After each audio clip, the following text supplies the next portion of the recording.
আসসালামু আলাইকুম। সুপ্রিয় দর্শক সবাইকে অনেক অনেক ধন্যবাদ। আজ আমি আপনাদের দেখাবো কিভাবে উইন্ডোজের ফোল্ডারের কালার চেঞ্জ করতে হয়। উদাহরণ হিসেবে দেখানো যাক, যেমন এখানে দেখা যাচ্ছে যে অনেকগুলি ফাইল রয়েছে কিন্তু সবগুলোর কালার কিন্তু একই, সবগুলোর আইকন কিন্তু একই। তো আমরা আজকে এই আইকনগুলো চেঞ্জ করে দেখাবো। আহ, চলুন শুরু করা যাক।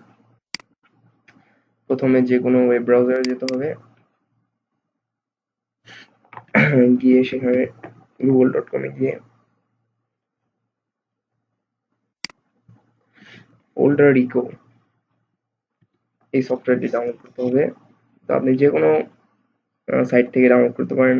আমি দেখাচ্ছি সফটপিডিয়া থেকে। হ্যাঁ, এখান থেকে ডাউনলোড বাটনে ক্লিক করলেই এটি ডাউনলোড হয়ে যাবে। দেখতে পাচ্ছেন ডাউনলোড বাটন। তো আমার কাছে এটি অলরেডি ডাউনলোড করা আছে, তাই আমি এটি ডাউনলোড করছি না। এই যে ফোল্ডার ইকো, এটি রার ফাইল হিসেবে ডাউনলোড হবে।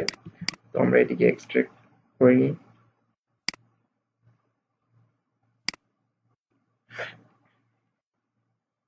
এই যে দেখতে পাচ্ছেন folder eco 4RC12 portable extract হয়ে গেছে। এখন এখানে যে ফোল্ডার ইকো অ্যাপ্লিকেশনটি আছে এটি ডাবল ক্লিক করে ওপেন করতে হবে। এই যে দেখতে পাচ্ছেন এখানে চেঞ্জ আইকন ফর ফোল্ডার। তো আমরা একটি ফোল্ডার সিলেক্ট করি।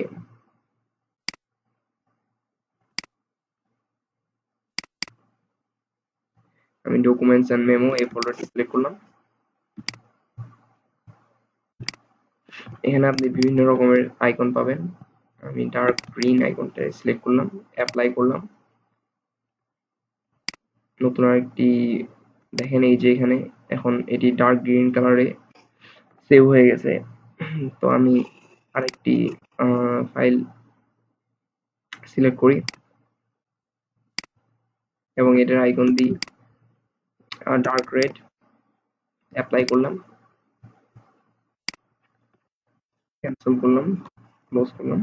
এখন দেখি, এই যে দেখতে পাচ্ছেন দুটি ফাইলের কালার ভিন্ন ভিন্ন ভিন্ন কালার হয়ে গেছে। ধন্যবাদ দেখার জন্য। আসসালামু আলাইকুম।